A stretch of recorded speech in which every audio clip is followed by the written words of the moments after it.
Почитувам премиер, благодарам тоа што се охрабривте да одговорите.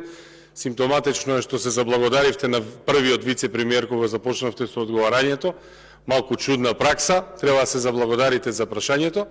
Не се разбравме, очигледно гледаме дека разговараме за различни работи. Ако навистина се важни коридорот 8 и 10 и се согласувам дека се важни, во тој случај зошто повикот да го добие фирма која што во моментот кога аплицирала немала ни лиценца?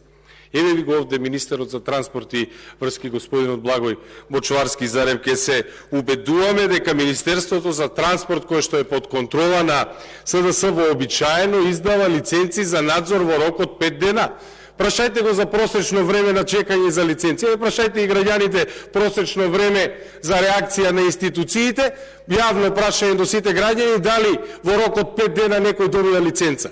И сега имаме толку важен историски инфраструктурен објект, кој што во моментот кога трае јавниот повик, замислете, нема лиценца и му се обраќа на министерот за транспорт и врски на Бочварски за да добие лиценција, истата ја добива за 5 дена.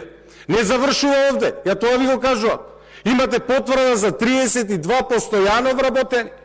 Во податоците од Централен регистар, кои што се јавно достапни податоци, вие рековте, пишува дека има просечно 20 вработени. Значи фирма која што има 20 вработени, на јавниот повик дава информација дека има 32 постојано вработени и ја добива лиценцата по објавување на јавниот повик.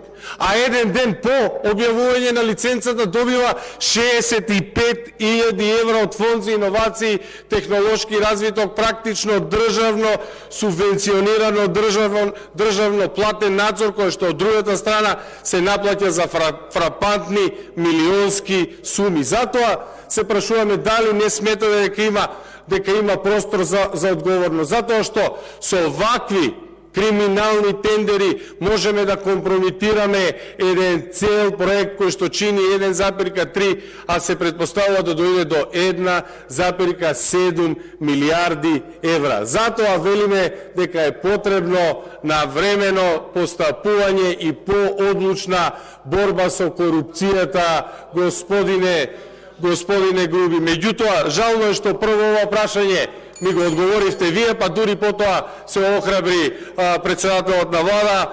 Меѓутоа, не сум задоволен, иако имаше два одговори, не сум задоволен затоа што некој не зборуваше за суштината, не сум задоволен од одговорот и немам дополнително прашање. Ви благодарам.